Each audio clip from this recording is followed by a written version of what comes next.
there are 4 different levels of dhikr. And I'm going to go through the different 4 levels. Each level is going to get higher than the last. And each level, the new level I'm going to mention, is going to be better than the previous one. The lowest level of dhikr is when the tongue is moving, but the mind is absent. This means that a person is, for example, they are saying something in their salah like Alhamdulillah Rabbil Alameen. Their tongue is moving with the praise of Allah, but the mind is totally absent. For this, you will get reward, but you won't be drawn closer to Allah. You won't feel that closeness to Allah Azza wa Jal, but you'll get the reward. So anytime you've done some dua, you've actually stood in salah, you've done some tilawah of the Qur'an, but your mind wasn't present with Allah, you will still get the reward. But the main purpose of our dhikr that we do in this religion, that main benefit you won't get. The next level above that is when the tongue is still.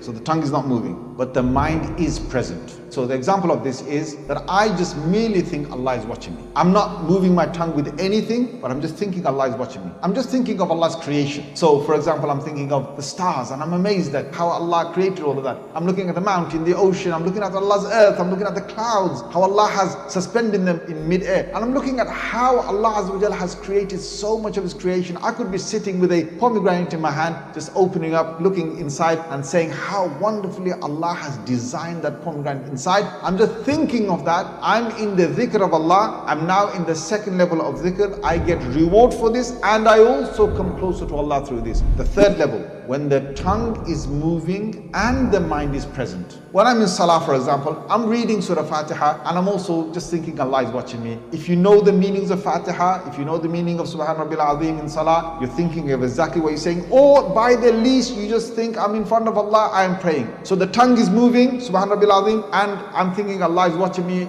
or I'm thinking that my Lord is so wonderful, the most great, Subhan Rabbil Azim. Or I'm reading my Qur'an and I'm doing it just for the sake of Allah, I'm thinking of Allah Azza wa Jal. Or I'm doing some tasbih, Subhanallah, walhamdulillah, and I'm thinking of Allah. And Subhanallah means how wonderful, how amazing, how glorified, how perfect Allah is. Alhamdulillah, and I'm actually thanking Allah, but I'm also thinking of Allah at the same time. My mind is not absent. Or I could be making dua, my tongue is moving and I'm thinking, I'm saying this to Allah directly. My tongue is moving, my mind is present. With this, you get reward, and this is really good dhikr. Any form of worship, tongue is moving, mind is present. You've now got a lot of reward and you've also drawn closer to Allah. The highest level is, the fourth level is when the tongue is moving and the mind is present, and also I'm saying it from my heart and I'm doing it with ikhlas, I'm doing it with sincerity, I'm doing it just for the sake of Allah. This is the highest level of dhikr.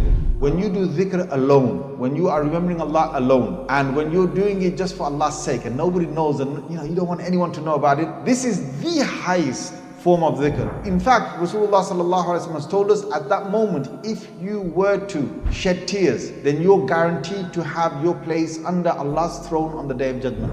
ذَكَرَ اللَّهَ خَالِيًا فَفَاضَتْ عَيْنَاهُ. A person, male or female, they remembered Allah in secrecy and they shed tears out of the love of Allah, out of the fear of Allah. They got emotional, all right, and they start to shed their tears. They have got a place under the throne of Allah on the Day of Judgment. It's a very, very close position you have. Try and just remember Allah and become emotional. But this happens when a person is secret. The person doesn't want anyone to know about it. Now, today's world is a very, very terrifying world because a lot of our ibadah ends up on social media, which shouldn't. Why are you advertising your ibadah to others? There's people who start their salah, they'll tell someone else, take a picture of me while I'm in salah. Allah looks at our hearts, and you spoil your worship when you start to share it with others. It's not right.